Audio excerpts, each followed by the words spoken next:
part of that faith. That's how I saw Christianity. And each time I had a conversation with Christians, it bolstered my faith as a Muslim. And it made me want to share Islam with people because I saw the Trinity as polytheism, and polytheism is one of the worst kinds of sins. Now, all this would have changed if I had simply encountered someone who had a reason for the hope that lies within them, which, by the way, is a biblical command from 1 Peter 3:15.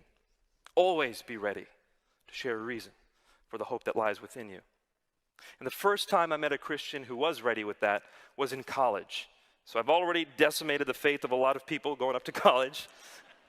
And then I get to college, very confident in myself, and I meet a friend.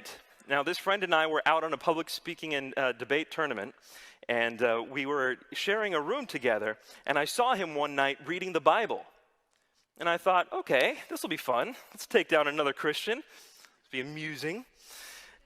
And so I look at my friend, his name was David. I said, David, do you realize that book you're reading is not trustworthy? It's been corrupted over time. And he's reading his Bible, and he closes it, and he says, go on. Which should have been a sign for me that this wasn't going to go my way, but I just kept going. And I said, David, Jesus spoke Aramaic, did he not? And then the earliest church was in Palestine, it was in Jerusalem, it was in Israel, so they must have spoken Hebrew. But by the time the New Testament's written, it's written in Greek. So you have a translation of Jesus' words before it's ever written down.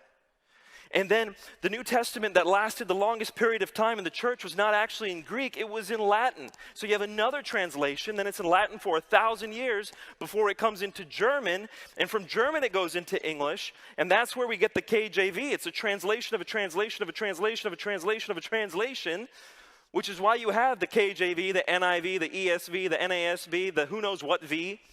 You got so many versions of the Bible, how can I know which one's actually the Word of God? Now, that had worked on many Christians, and I was ready for him to crumple under the weight of my argumentation. But David looked at me and he said, Nabil, let me ask you a question.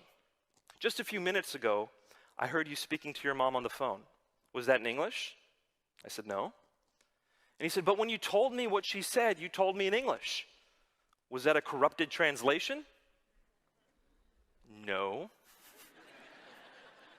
He said, Nabil, when you are multilingual, you can take a message that's given in one language and accurately translate that message into another language, and you've preserved the message. And that's exactly what the disciples did. They're able to listen to Jesus, whatever language Jesus spoke, and write it in Greek. And of that Greek New Testament manuscript, we have in our possession over 6,000 copies today.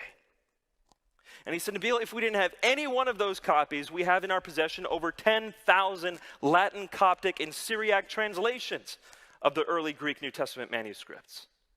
And he said, if we didn't have any of those translations, we have over 30,000 quotations of the New Testament from the early church fathers with which we can reconstruct virtually the entire New Testament many times over again. Nabil, we know with certainty the message of the original New Testament.